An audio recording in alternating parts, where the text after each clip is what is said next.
a young perspective on hot-button issues around the world. This is The Hub. For decades, America was not only a country, it was an idea. An idea others embraced, challenged, admired, and resisted. But ideas, like nations, are tested by time. The country turns 250 years old. It's not the first time Americans have debated on not just policy, but identity. But this chapter feels different. At once powerful and uneasy, influential yet increasingly contested, America enters its 250th year facing a convergence of divisions unlike any in its modern history. And that raises a question far larger than politics. Where does the American story go from here? The American kill line, a very real economic phenomenon in the United States. That name is ALICE, which stands for Asset Limited, Income Constrained, Employed. I feel like I'm going crazy. I got this Amex brochure in the mail, and it's a 0 APR credit card, and I think I'm going to open that so I can pay off my medical debt.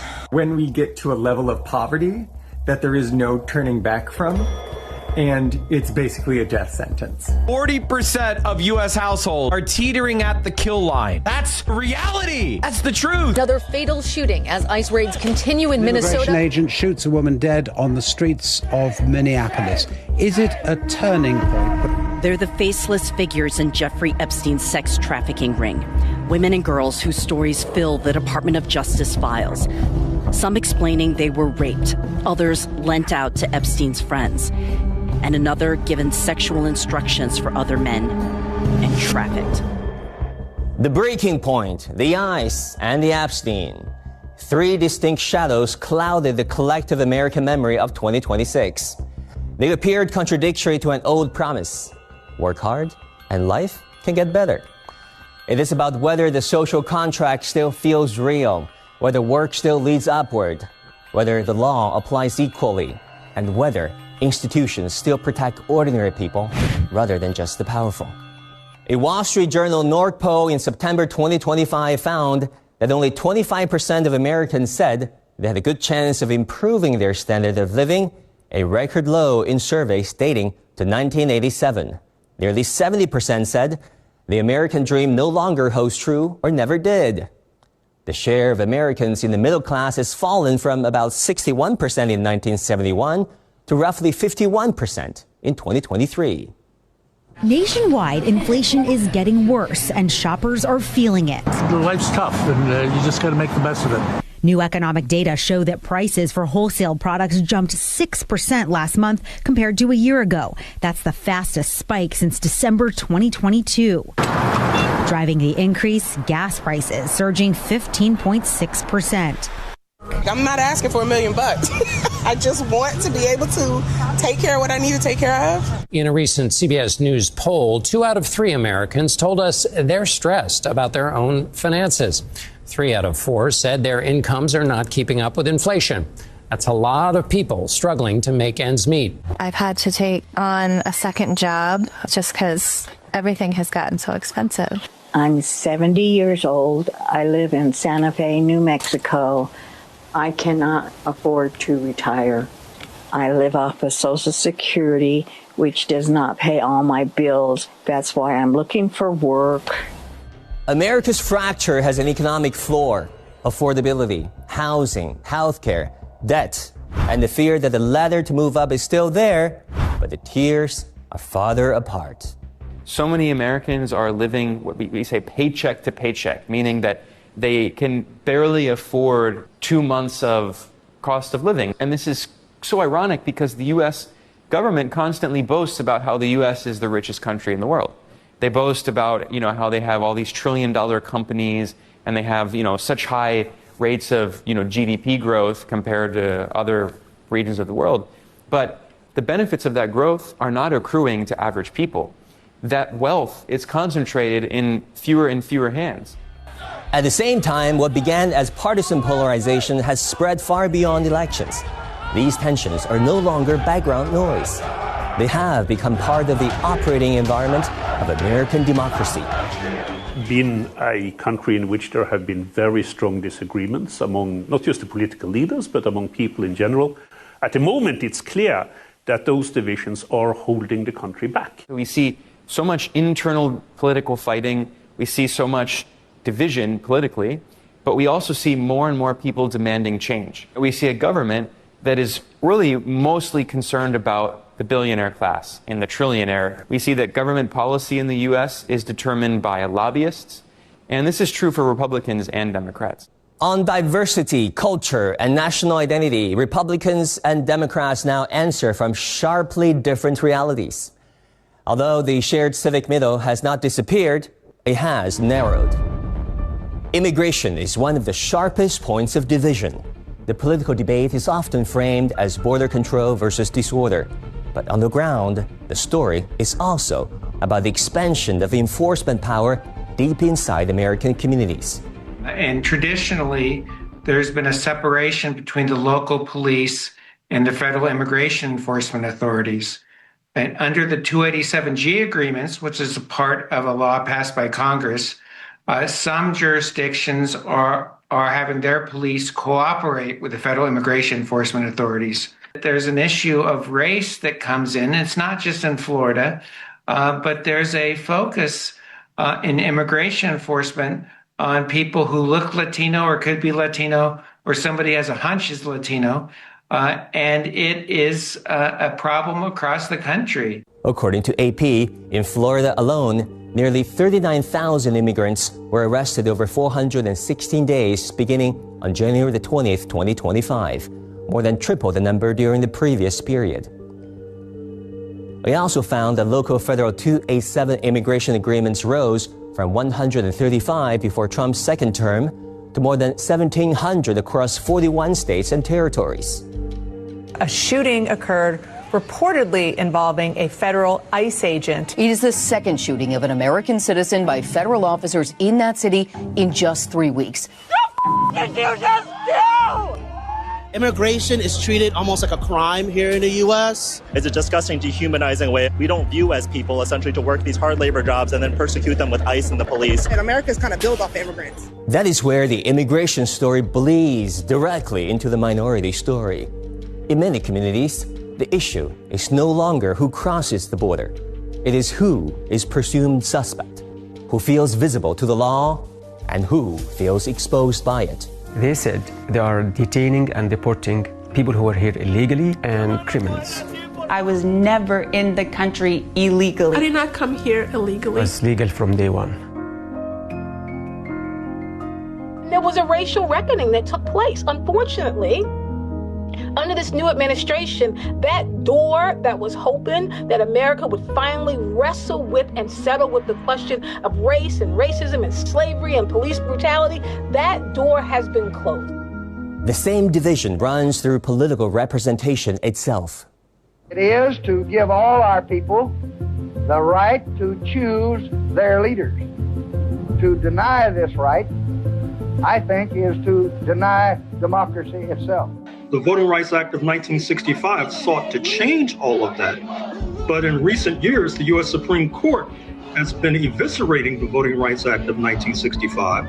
In June, Florida's Supreme Court allowed a new Republican congressional map to stay in place for the 2026 midterms. A map critics argue weakens minority representation. Supreme Court just finished hearing arguments in a major Republican challenge to the Voting Rights Act. This is a case that could gut key provisions that prohibit racial discrimination in redistricting. You say the power is with the people? Thousands of people participating in protests in Alabama Saturday, outraged over a recent U.S. Supreme Court ruling that could severely weaken the votes of black people and other minorities across the country. The Supreme Court. Get your hands off our rights. Remember who built this country on their backs. I would like for them to explain to me in their decision what is the difference between racial discrimination and political discrimination. The emotional politics of insecurity remain intense because public fear is no longer driven by raw numbers alone. It is driven by repetition, amplification, and distrust. It's just devastating that we're dealing with this American issue and that it keeps reoccurring, and that we currently are at a point where there's an administration that doesn't even try to help these issues.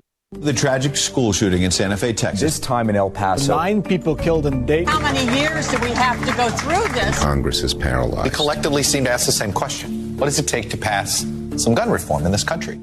And from that point, just the sound of bullet after bullet after bullet going through the window. And I was covered in blood from the top of my head all the way down to my chest. And to the very front of me, 2 students were dead beside me. This should never happen to anybody, ever.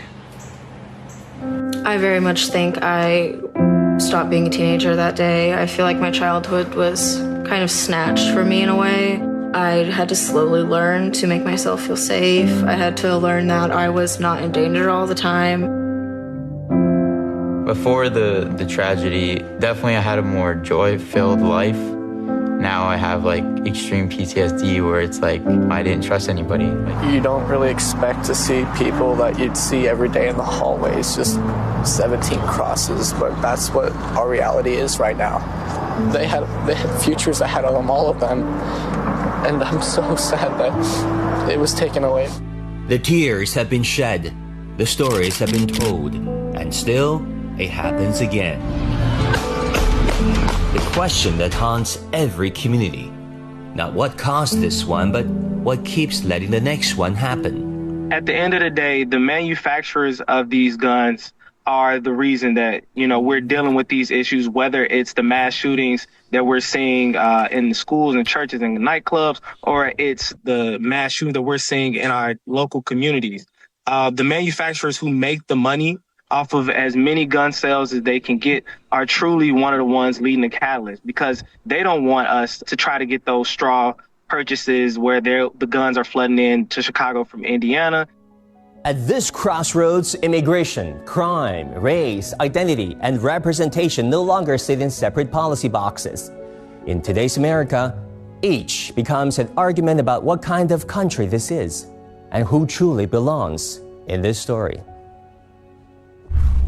For most of America's 250-year story, the outside world saw a power that defeated fascism, rebuilt Europe, created institutions, opened markets, innovated technologies, and offered security umbrellas that many countries choose to stand under. The Western world still largely accepted American leadership, even when it questioned American choices. Today, the challenge appears different. America is trying to repair itself at home while adjusting to a world where allies are asking a harder question. Can America still be trusted to show up and keep its word? For 3 generations, trust amongst allies, partners and friends has made NATO the strongest alliance of all times. In the era of great power rivalry, even the United States will not be powerful enough to go it alone. The shift in the international order is not only seismic, but it is permanent. And the sheer speed of change far outstrips anything we have seen in decades. Which brings me to the second reality and imperative for Europe, and that is to speed up our push for independence.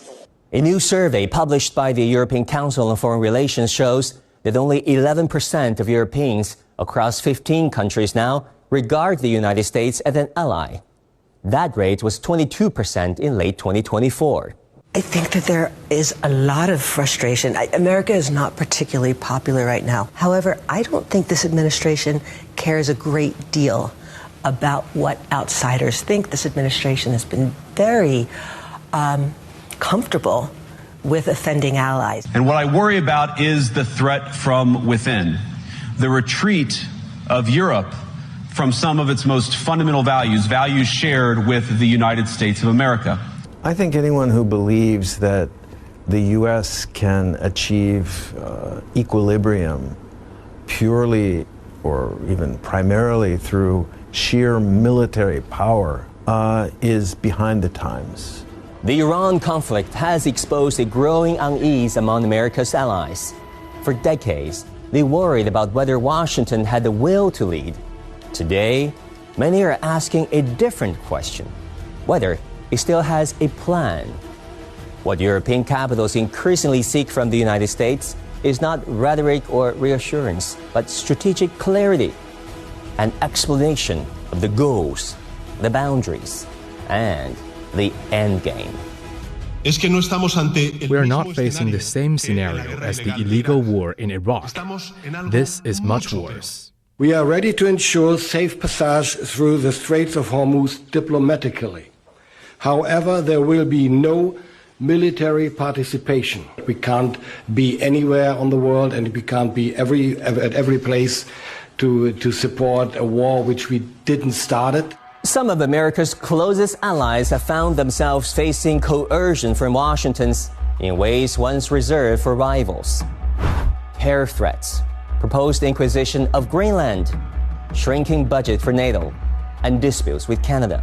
In many cases, the U.S. wants to reduce the trade deficit. I'm worried about what the future of the international trading system is going to look like. If we're entering into some sort of a post-multilateral trade architecture, what does that look like? And is that good? A new round of tariffs today. Now, the U.S. administration has begun the first of several sweeping tariff investigations that set the stage for new tariffs. The White House unleashing new tariff proposals on 60 new countries under Section 301 of the 1974 Trade Act. Those countries, including the European Union. Until a deal is reached for the complete and total purchase of Greenland. It's very clear that we want our own country for ourselves. Of course we are not for sale. We are a free people. It is unacceptable and it affects the people of Greenland. The broader complaint is one of imbalance. America gives, allies take. And when the tables turn, Washington finds itself standing alone. We have NATO allies that were inconsistent, both in their allowance for access basing and overflight of American missions, and at the same time not offering political support. In fact, the United States is constantly being asked to help in a war, and we have more than any other country in the war. But when the U.S. had a need, we didn't get proper positive responses. For allies, these were not abstract policy debates. They could be moments that change the texture of trust. I think the problem with the middle powers is that they have nowhere else to go. At least the European middle powers, they are still, despite all their industrial efforts in the recent past, their defense efforts in the recent past, they are totally dependent still on the security umbrella and also the nuclear umbrella of the United States. So they cannot afford to become totally independent and turn away from the United States. They are developing strategic autonomy. They are indeed looking around. Strategic autonomy. It captures a new reality. Allies that still need America militarily, but trust it less. Allies that still depend on Washington, but increasingly plan for a world in which Washington may not be stable, constructive, or predictable. It was a surprise to us that the U.S. suddenly changed the position. But of course, we will also protect our interests if trade war is started against us. The American government knows that we could also respond from our side. I do not want that. But if necessary, we will of course protect our European interests, including our German national interests. Oui, c'est-à-dire bâtir une Europe en capacité, that is to say, build a Europe capable of showing that it's never a vassal of the United States. The old relationship we had with the United States, based on deepening integration of our economies and tight security and military cooperation, is over. A Pew Global Attitude Survey published in 2025 showed that views of the United States worsened in 15 of 24 countries surveyed. In 10 high-income countries, favorable views of the United States fell from 51% in 2024 to 35% in 2025. Europe is now very serious about seeking alternatives. And this is what many countries around the world are doing. So the U.S. alliance structure is breaking apart. The blood bag theory, which is they say that the U.S. increasingly is seeing its allies as blood bags. The U.S. is actually using its allies to suck their blood to benefit the U.S. economy. For many countries in Latin America, Southeast Asia, Africa, and the Middle East, the issue is not nostalgia for American leadership. It is policy space. Whether they can trade, develop, and make diplomatic choices without being forced into someone else's camp. There is no justification for unilateral and arbitrary measures against our institutions and our economy. We're going to reject any relationships that are based on extraction of our natural resources, energy resources, human capital. The global conversation has fundamentally shifted. The world is no longer asking whether Washington retains its crown. Instead, the spell of American primacy has broken, forcing nations everywhere to chart their own course, without waiting for a script from the West. If we take side to one of a major country in the world, it's not benefiting for the people. We've seen over the years African countries looking to develop more complementary tools that increase intra-Africa trade and infrastructure, interconnectivity within the continent. I think that is as much for African countries to look into what types of relationships they want. While the rest of the world adjusts to a multipolar reality, the United States itself seems to be heading in a different direction, one that its own allies find increasingly hard to recognize. The U.S. needs to accept the fact that we are in a multipolar system. The U.S. will always remain a powerful country, but it's not the global hegemon, and the U.S. should find a way to incorporate itself into these multilateral institutions and accept that the global majority, which is in the global south, wants more representation. But unfortunately, the political class in Washington doesn't like to accept that. The United States is choosing the path of war, and it is aiming to destroy the UN, I'm sorry to say, in countless ways. It has left dozens of UN organizations and treaties. It doesn't pay its bills. It ignores completely international law. It disdains the UN Security Council. It votes against the rest of the world in the UN General Assembly. This is the reality of the United States today. America's trajectory as a global superpower took off over a century ago. In the ashes of 1945, Washington leveraged this dominance to build a liberal international order, anchored global finance, and secured maritime trade routes. For over 7 decades, this Pax Americana served as a primary shield, yet the momentum of that era seemed to have met its limit. Every crossroads forces a choice: rivalry or coexistence, intervention or restraint, consensus or paralysis, renewal or decline. And America's next choice will be larger than an election cycle or a single presidency. What's new is that we seem to have lost the habit of real communication. We certainly lost the habit of cooperation. The 2025 U.S. National Security Strategy, it is not just a policy document. It is more like a confession of transition. The United States is saying, in effect, the age of carrying the whole world order is over. But the world hears a second question underneath. If America decides to carry less, will it coordinate more or simply coerce more? It's quite ironic that on the 250th anniversary of the founding of the United States, there's more and more discussion of the decline of the U.S. That's like one of the big issues in the world today, and the rise of the global south and the more multipolar order. I think the United States today is desperately in need of a new vision pointing forward for what kind of country it wants to be domestically and what kind of country it wants to be internationally. In the kind of setting that we're in today, the emphasis on stability among great powers, of finding ways of cooperating with others, even though tensions can run very high at times. America has stood at difficult crossroads before. After the Civil War, after Pearl Harbor, after the Great Depression, after the long struggle over civil rights, after Vietnam and Watergate, after 9/11, the financial crisis, and the pandemic. But each test was not only about what America faced, it was about whether America could correct itself and whether the world could still believe in that correction. But history does not guarantee renewal. It only leaves the door open.